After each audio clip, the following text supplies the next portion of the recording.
அளிக்கவில்லை, இனியும் அளிக்காது. மிகைத்தவன், அவனை யாரும் மிகைக்க முடியாது. சட்டம் ஏற்றுபவன், அவனுக்கு யாரும் சட்டம் சொல்ல முடியாது. அவன்தான் நம்மிடம் ஏன் எதற்கு என்று கேள்வி கேட்பானே தவிர அவனிடம் விரல் நீட்டி யாரும் ஏன் எதற்கு என்று கேள்வி கேட்க முடியாது. மகிமைக்குரியவன், கண்ணியத்திற்குரியவன், ஆட்சி செய்யக்கூடியவன், அதிகாரத்திற்குரியவன். அவன் சொல்லுகின்றான் தன்னை பற்றி, திட்டவட்டமாக உறுதியாக சொல்லுகின்றேன். அவன் தனக்கு குறிப்பிடுகின்றான், இன்னல்லாஹ், திட்டவட்டமாக அல்லாஹ் லகவி, உறுதியானவன் தான், மிகைத்தவன் தான், அசீஸ். அல்லாஹ் அக்பர். யோசித்து பாருங்கள் நண்பர்களே, ஏன் அல்லாஹ் சுப்ஹானஹு வ தஆலா இவ்வளவு அழுத்தமாக குறிப்பிடுகின்றான்? நம்மை பார்த்து சொல்லுகின்றான், யா அய்யுஹல்லதீன ஆமனு, நம்பிக்கை கொண்டவர்களே, ஈமான் கொண்டவர்களே, அல்லாஹ்வை நம்புகிறோம் என்று சொல்பவர்களே, மறுமையை நம்பிக்கை கொள்கிறோம் என்று சொல்பவர்களே, இந்த குர்ஆனை நம்புகிறோம் என்று சொல்பவர்களே, இந்த நபியை நம்பிக்கை கொள்கிறோம் என்று சொல்பவர்களே, மறுமைதான் உண்மையான நிரந்தரமான வீடு என்று நம்பிக்கை கொண்டோம் என்று சொல்பவர்களே, இந்த உலகம் அழியக்கூடியது என்று நம்பிக்கை கொண்டவர்களே, உங்களுக்கு நான் சொல்லுகின்றேன், அல்லாஹ் அழைக்கின்றான், யா அய்யுஹல்லதீன ஆமனு, நம்பிக்கை கொண்டவர்களே. யா அய்யுஹல்லதீன ஆமனு, அல்லாஹ் ஒவ்வொரு முறையும் குர்ஆனிலே நம்பிக்கை கொண்டவர்களே என்று அழைக்கும் பொழுது இத்துணை கருத்துக்களையும் அங்கே அடக்கி நாம் பார்க்க வேண்டும். வாயளவிலே ஏற்றுக்கொண்டவர்களை அல்லாஹ் அழைக்கவில்லை, அவர்களை நயவஞ்சகர்கள், முனாஃபிக்குகள் என்று அல்லாஹ் ஒதுக்கி விடுகின்றார்.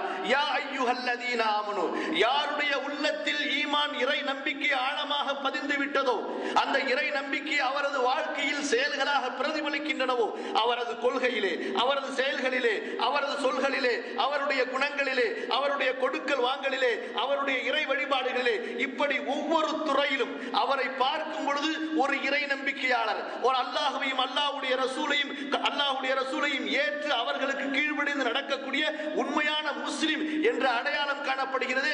அவர்களை அல்லாஹ் அழைக்கிறான், போலிகளை அல்லாஹ் அழைக்கவில்லை. அல்லாஹு தஆலா இந்த இரட்டை அர்த்தமுடையவர்களை அல்லாஹ் அழைக்கவில்லை, இரட்டை முகமுடையவர்களை அல்லாஹ் அழைக்கவில்லை. பள்ளிக்கு வந்தால் மூமின்களாக இருப்பார்கள், கடை தெருவுக்கு சென்றால் காபிர்களாக மாறிவிடுவார்களே, அவர்களை அல்லாஹ் இங்கு அழைக்கவில்லை. தொழுகையில் முஸ்லிம்களாக இருந்து கொண்டு குணத்தில் காபிர்களாக இருக்கிறார்களே, அவர்களை அல்லாஹ் இங்கே அழைக்கவில்லை. நோம்பிலே முஸ்லிம்களாக இருந்து கொண்டு நோன்பு முடித்ததற்கு பிறகு காபிர்களாக மாறக்கூடியவர்களை அல்லாஹ் அழைக்கவில்லை. அல்லாஹ் யாரை அழைக்கிறான்? யா அய்யுஹல்லதீன ஆமனு, நம்பிக்கை கொண்டவர்களே.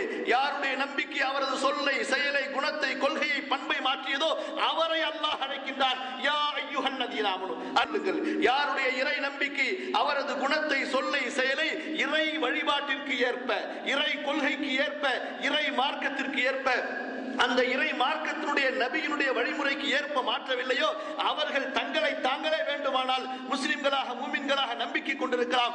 ஆனால் மறுமையிலே அவர்கள் நம்பிக்கையாளர்களுடைய கூட்டத்திலே எழுப்பப்பட மாட்டார்கள். அவர்களை முனாஃபிக்குகள், நயவஞ்சகர்கள் என்பதாக அல்லாஹ்வும் அல்லாஹ்வுடைய ரசூலும் பிரித்து விடுவார்கள். சகோதரர்களே, அல்லாஹ்வுடைய தூதர் ஸல்லல்லாஹு அலைஹி வஸல்லம் சொல்லியதை நினைவு வைத்து பாருங்கள். அர்பஉன் மன் குன்ன ஃபீஹி கான முனாஃபிகன் காலிஸா. 4 குணங்கள் இருந்தால் சுத்தமான முனாஃபிக், சுத்தமான 4 குணங்கள் இருந்தால் அவன் 100க்கு 100 சுத்தமான முனாஃபிக், அவன் முஃமின் அல்ல.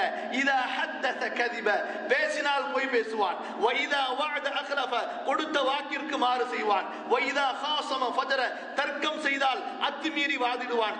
ஆதாரம் இல்லாமல் பிறருடைய சொத்தை பறிப்பதற்கு முயற்சி செய்வான். வ இதா துமின கான, நம்பிக்கையாக ஒன்றை ஒப்படைக்கப்பட்டால் அவனை நம்பினால் நம்பிக்கைக்கு துரோகம் செய்வான். அல்லாஹ்வுடைய தூதர் ஸல்லல்லாஹு அலைஹி வஸல்லம் சொன்னார்கள், வயின் ஸல்லா வஸாம வஸஅம அன்னஹு முஸ்லிம், அவன் தொழுது நோன்பு வைத்து தன்னை முஸ்லிம் என்று எண்ணிக்கொண்டாலும் சரியே, அல்லாஹ்வின் பார்வையிலே இவன் சுத்தமான முனாஃபிக்காக இருப்பான். அல்லாஹ் அக்பர். யோசித்து பாருங்கள், எப்படிப்பட்ட எச்சரிக்கை அல்லாஹ்வுடைய தூதர் ஸல்லல்லாஹு அலைஹி வஸல்லம் நமக்கு சொன்னார்கள். ரசூலுல்லாஹி ஸல்லல்லாஹு அலைஹி வஸல்லம் உடைய காலத்திலே சில கிராமத்து மக்கள் வாழ்ந்தார்கள்.